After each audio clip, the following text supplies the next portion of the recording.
तफसील से महाराष्ट्र असेंबली में सालाना अक़लियती बजट पर बात करते हुए समाजवादी पार्टी लीडर अबू आसिम आज़मी ने कहा कि बजट में हमेशा अक़लियतों को नज़रअंदाज किया जाता है और बजट में रियासत में अक़लियती आबादी 20% है। अक़लियतों की तरक्की के लिए बजट का 20% मुख्तस होना चाहिए, लेकिन जो अक़लियती तरक्की के लिए बजट पेश किया गया वो ऊँट के मुँह में जीरे के बराबर है।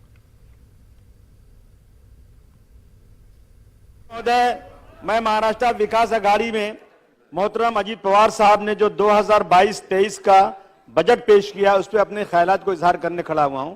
मैं बधाई देना चाहता हूं दादा पवार साहब को कि इन्होंने बहुत अच्छा बजट पेश किया है।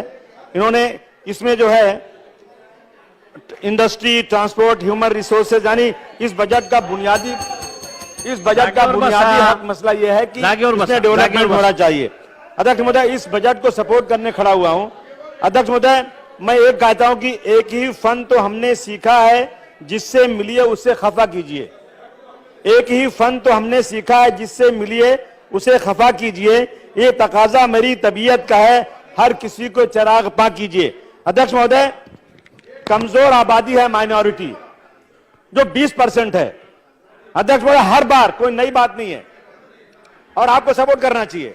हर बार जब से मैं यहां बजट बैठा हूं, इस हाउस के अंदर तीसरी बार है, हमेशा माइनॉरिटी को निगलेक्ट किया गया है, नजरअंदाज किया गया है।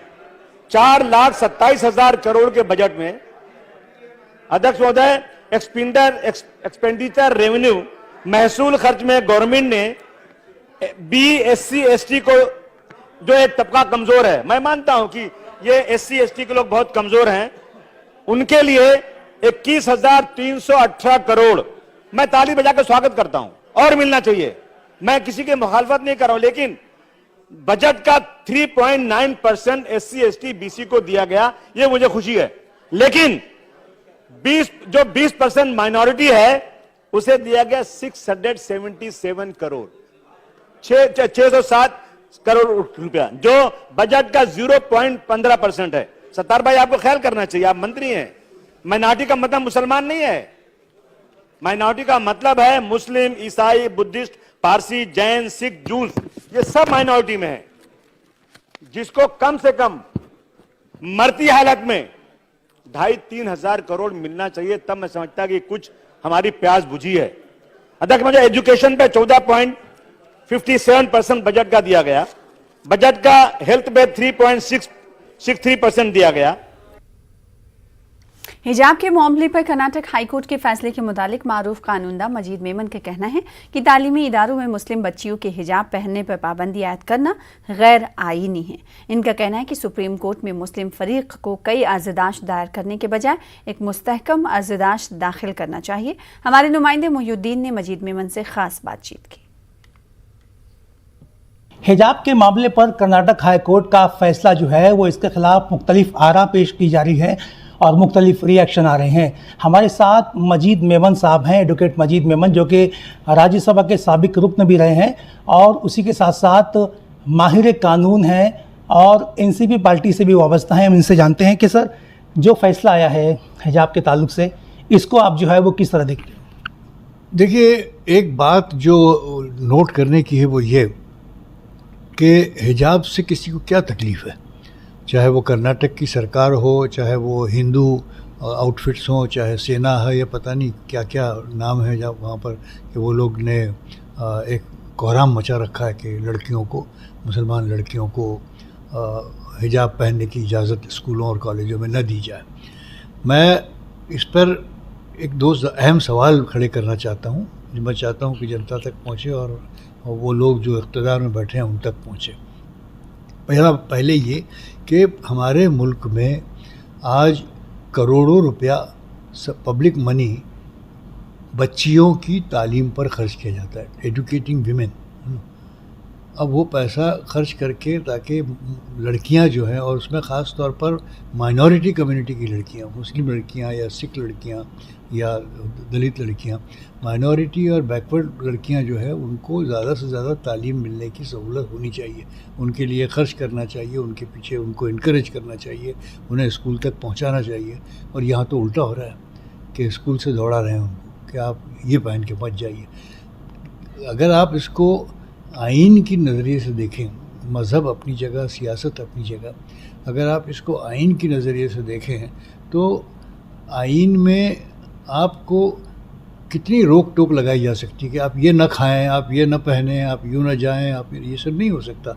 आर्टिकल 21, आर्टिकल 19, आर्टिकल 25 इस तरह के कई ऐसे प्रावधान आइन में हैं, प्रोविज़न है कि जिसके तहत एक शहरी को इन तमाम हुकूक की इजाज़त है। अब उसको आप मुसलमान बच्ची हिजाब पहन कर न जाए क्योंकि उन्हें बुरा लगता है कि वो मुसलमान नज़र आती है और सब एक जैसे दिखना चाहिए, ये आर्ग्यूमेंट जो है ये बिल्कुल बेबुनियाद है। हिंदू लड़कियां टीका लगाती है पेशानी पर, हिंदू लड़कियां कान नाक में कुछ पहनती हैं, हिंदू लड़कियां हरी चूड़ियाँ सारी पहनती हैं, उनको वो नज़र नहीं आती कि वो हिंदू लड़कियां।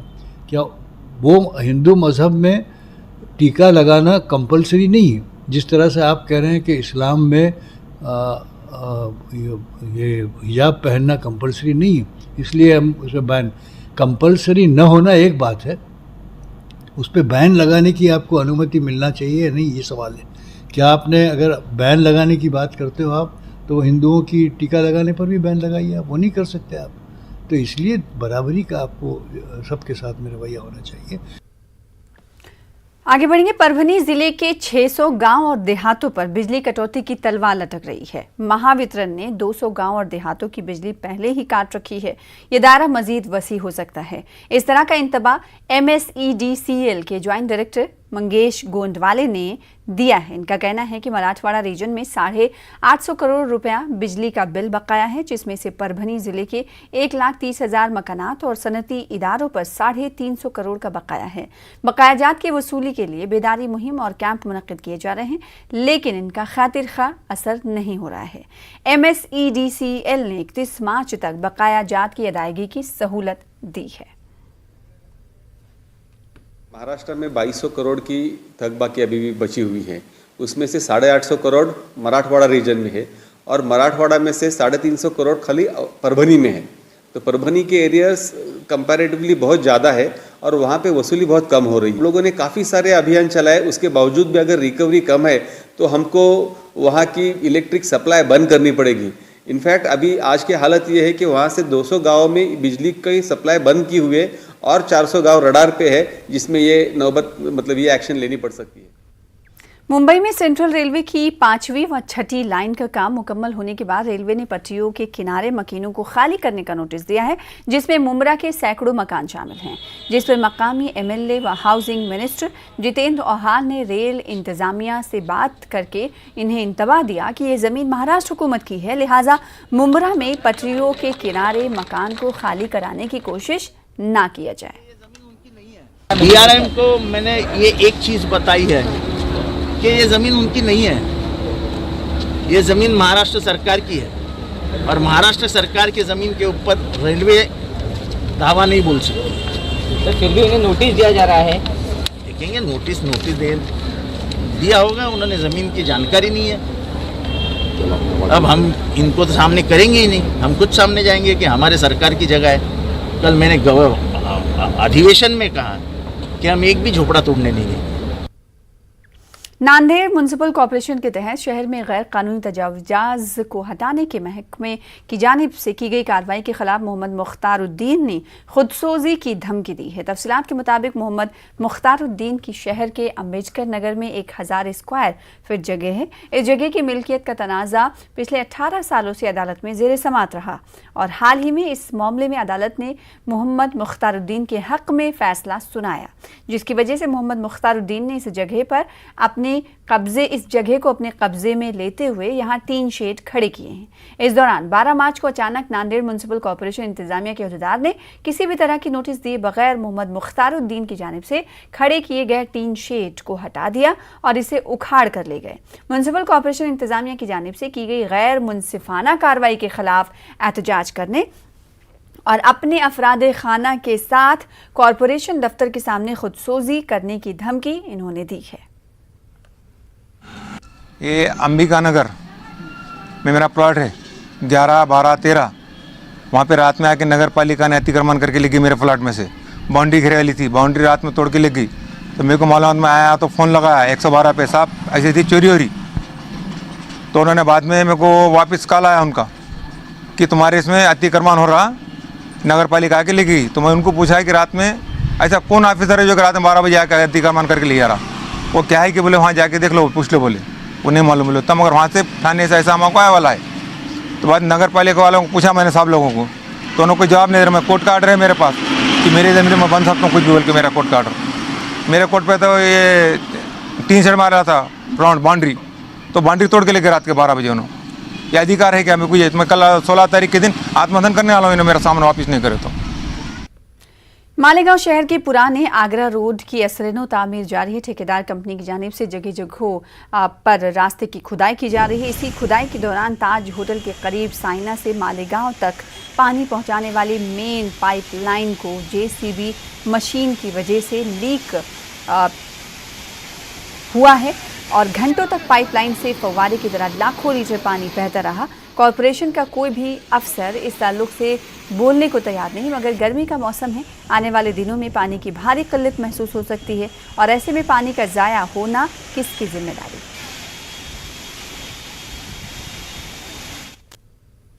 मारूफ कानूनदा साबिक रुकने पार्लियामेंट मजीद मेमन का कहना है कि कश्मीर फाइल्स फिल्म पर वजीर आजम नरेंद्र मोदी की ज़ाती दिलचस्पी ठीक नहीं है।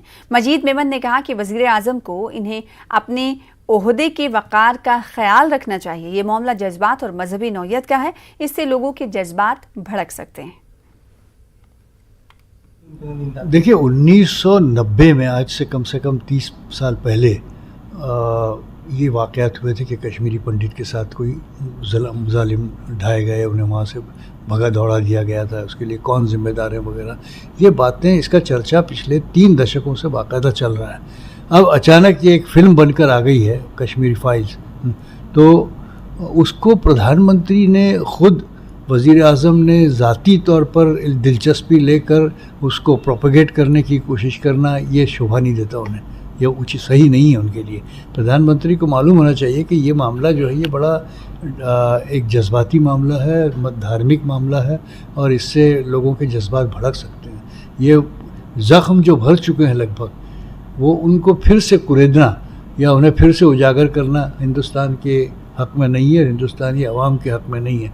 ये बातें भी सामने आई है कि उस दौरान जब ये कश्मीरियों के साथ, कश्मीरी पंडितों के साथ जो नाजायज़ हरकतें हुई, उन्हें घरों से दौड़ा दिया गया, उस वक्त जगमोहन वहाँ पर इंचार्ज थे, जो बीजेपी के आदमी थे, और बीपी सिंह की सरकार थी, यहाँ कांग्रेस को जिम्मेदार नहीं ठहराया जा सकता। लेकिन ये सब सियासत अपनी जगह। हमारा सिर्फ ये मानना है कि ऐसी जो बदनज़मी की बातें हैं या कोई ऐसे वाक़यात हैं जो हमें शर्मिंदा करते हैं, हमें उनसे फिर से खोलना और फिर से हम उसको उजागर करके लोगों के जज्बात को भड़काना, ये कम से कम वज़ीर आज़म को शोभा नहीं देता। पूरे मुल्क में कश्मीर फाइल्स मूवी रिलीज हो चुकी है। सभी सिनेमा घरों में ये फिल्म दिखाई जा रही है। मालेगांव शहर, जिसे अक़लियती अक्सरती आबादी वाला शहर कहा जाता है, हालात को देखते हुए यहाँ के सिनेमा हॉल मालिकान और पुलिस इंतजामिया ने फिल्म को सिनेमा हॉल में शायकीन के लिए रिलीज नहीं किया। मालेगांव शहर युवा सेना और बीजेपी की जानिब से पुलिस से इंतजामिया को मालेगांव शहर में मेमोरेंडम देकर ये मुतालबा किया गया कि ये फिल्म जल्द अज जल्द मालेगांव शहर में शायकीन के लिए सिनेमा हॉल्स में रिलीज़ की जाए। इसी मुतालबे पर सिनेमैक्स सिनेमा हॉल में सुबह के शो में फिल्म रिलीज़ की गई। इस फिल्म को यहाँ पर स्पॉन्सर युवा सेना के यूनिट ने किया था। फिल्म रिलीज़ होते ही या फिल्म सिनेमा घर में दिखाने जाते ही सैकड़ों की तादाद में शिव सैनिक इस फिल्म को देखने को पहुंचे। वहीं दूसरी तरफ इसी थिएटर में 10:30 बजे बीजेपी की जानिब से ये सिनेमा स्पॉन्सर किया गया था। फिल्म देखने के लिए बीजेपी के भी सैकड़ों वर्कर्स पहुंचे थे।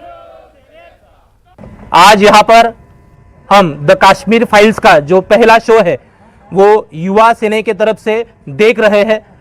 मालेगांव में पहले दफ़ा जो ये चित्रपट प्रदर्शित होने वाला था, तो पुलिस प्रशासन, उसके बाद में सिनेमैक्स संदेश थिएटर, इन्होंने ये शो लगाने नहीं दिया था। तो उस वजह से हमारे जो आविष्कार जी भाई जी भूसे हैं, उनके अंडर हमने सबने एक आंदोलन यहाँ पे किया था। 12 मार्च को पहले हमने उनको विनती की थी, उनको निवेदन दिया था लेकिन उन्होंने सुना नहीं। तो 15 मार्च को हमने आंदोलन किया सिनेमैक्स बंद करो। तो उसी वजह से आज मालेगांव में ये सिनेमैक्स, संदेश सिनेमैक्स में पहला शो हो रहा है। यहाँ पर सभी शिव सैनिक और युवा सैनिक इस शो के लिए आए हैं और हमें इस बात का गर्व है, अभिमान है कि माननीय हिंदू हृदय सम्राट बाला साहब जी ठाकरे, इन्होंने कश्मीरी हिंदुओं के लिए जो कुछ किया था वो भी इस मूवी में दिखाया गया है। फिलहाल इसी के साथ रुकेंगे छोटे से ब्रेक के लिए। कुछ और खबरों के साथ जल्द लौटेंगे। कर्नाटक की अहम खबरें भी होंगी इसमें।